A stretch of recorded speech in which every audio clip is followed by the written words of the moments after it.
Hi, my name is Liz Hathaway and this is my astrological look at the week ahead. The week starting Tuesday, December the 2nd, 2019. So over just a few hours, we will see Jupiter moving from the sign of its rulership, Sagittarius, into the sign which traditionally Jupiter is in fall. Jupiter in Capricorn is, of course, opposite Jupiter in Cancer, where it's exalted, where it's this all-giving, all-loving, all-nurturing, a really sort of cozied up sort of Jupiter. And now in Capricorn, it's a Jupiter come down to earth. It's Jupiter down from the mountain. It's Jupiter, with his feet on the ground. So it's a different kind of Jupiter. I've written a few little sort of key words, key ideas. This is just a start, shall we say, but we could say, for example, Jupiter is one of the planets that we consider to be, a planet of luck, a planet of good fortune, especially when well aspected. So Jupiter in Capricorn, we should say, maybe don't rely on luck. Your luck could run out with Jupiter in Capricorn. Don't swing it. Don't offer more than you can deliver. Jupiter in Capricorn is also very ambitious. So key is keep it real. Jupiter in Capricorn, of course, has a vision. Jupiter remains Jupiter, but this is a vision that's very earthy. It's a vision that is healthy in a way. There's a kind of a caution in there too, or there should be if you want to do it properly. It's about expansion, always Jupiter, but there's this idea of not expanding too far. It's expansion within certain borders, keeping it into what is doable. It's also about our vision, but it's about a vision that is contained. It is about a vision that is structured. It's a vision that we can give out into the world and other people can look at and think, can I use that? Because one of the key words for Capricorn is, of course, I use. So it's also quite a materialistic place for Jupiter. It's also very structured, very concrete, very planned. This idea, I think, with Jupiter in Capricorn, one of the thoughts I had about it is, with regard to myself as well, I've got to get things together a bit. I've got to run a tighter show, pull the admin together, do things a little bit crisper, a little bit more sort of a little bit more organized, a little bit more professional maybe. But there's also then, when we get Jupiter into too many earthly affairs, he seems to lose that grand vision that he has when he's on his spot on the top of the mountain and he can survey it all. This is Jupiter down to earth, feet on the ground in the valley, if you like. And the vision from there is completely different than the vision from the top of the mountain. Jupiter rules law. He also rules conscience in some way.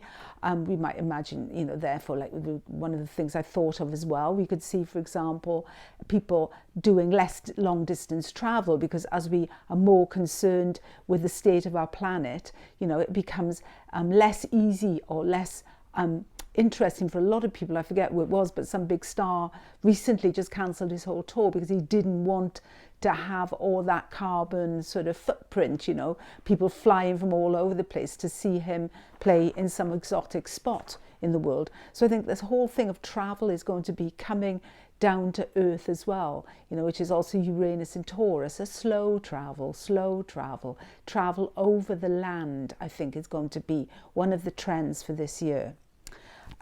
So yeah, Jupiter in Capricorn gets off to a pretty good start, I have to say. I would call it even a sort of flying start, but this is an earthy Capricorn. So maybe it's a bit of a crawling start. Maybe it's a bit of an on the ground start, inch by inch. Capricorn's quite happy to do the grind. It doesn't mind the work.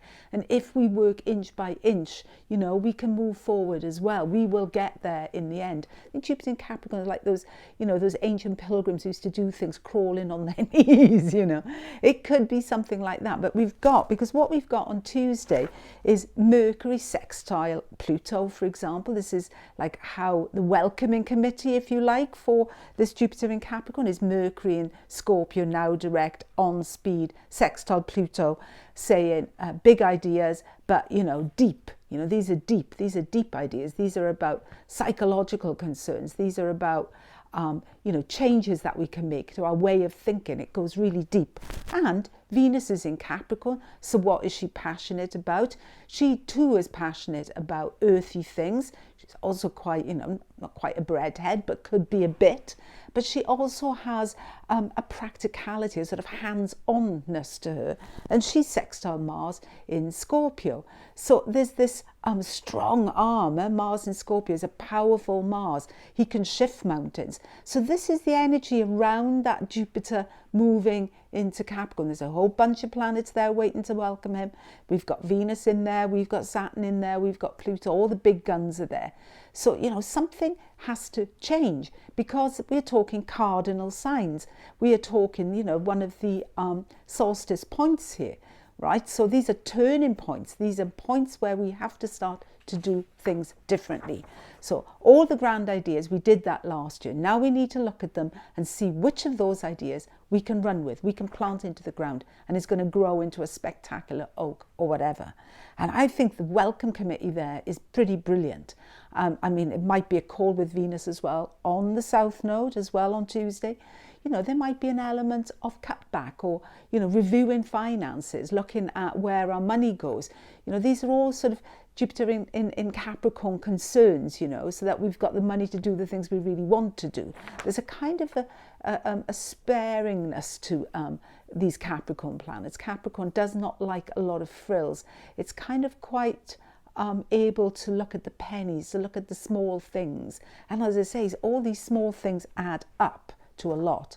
Wednesday, we've got beautiful moon in Pisces.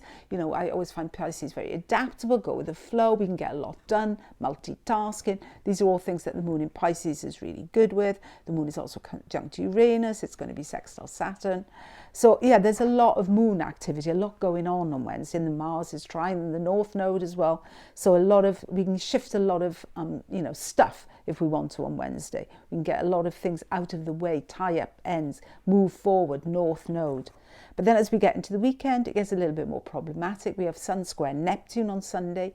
It's a difficult aspect. It has kind of two sides. But if we think of somebody like Carl Jung, for example, Sun square Neptune, he's this visionary. He is this man who, was able to really explore the unconscious and map it out for us in some way, present us with this smorgasbord of archetypes that we can, create with and take us and our minds into all kinds of places. So he's a real sort of guide, if you like, when it comes to the things sublime, invisible, or things of the imagination.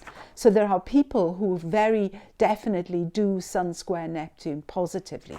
But in the collective, Sun square Neptune can be tricky. Sun square Neptune can be the dodgy salesman, who's trying to sell you a car that's going to break down before you've got round the corner.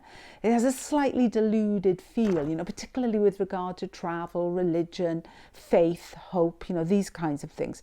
It's where we get led up a blind alley, if you like, being misled by leaders is another option. Sun is, of course, the leader in things, whether it be in the government or in a business or in the family. People with power are able to, take a little liberty, if you like, with the truth where we are concerned, as far as we're concerned. So, there's a bit of a blind spot there for us as well. It's also highly idealistic, but not necessarily realistic. There's also a sense of nostalgia, a sense of longing, a sense of sadness, because Sagittarius is always wanting to move forward, and Neptune in Pisces at the moment is a lot to do as well with endings, with karma that's built up over a long time. So it has a kind of a soft, wet feel in a way, something oceanic about it. So maybe, maritime stories in the news is another possibility. And we also have Venus sextile Neptune on Sunday, which is very charitable. Venus here in Earth, she wants to put her hands to work, she wants to do, she wants to give, she wants to create, she wants to share. Neptune as well, it's all about charity, and of course this is the time of the year when the charities are collecting toys, winter coats for the homeless and all the rest of it. So it's a time in the year as well where we can maybe take a moment to think about people who are a lot less off than we are. So there's a lot of there's a lot going on there. Anyway, a great week. I think Jupiter in Capricorn gets off to a flying start, and I think we can use this week to really start inch by inch to chuck out things that we don't want anymore, or ideas that we just feel it's not for now. It's like, you know, kind of shorten, give yourself a time span almost, and see what you can do in the first degrees of Jupiter in Capricorn to contain your vision, and also to make practical steps in your life towards making things real. Okay, that was my look at the week. Thanks. Bye.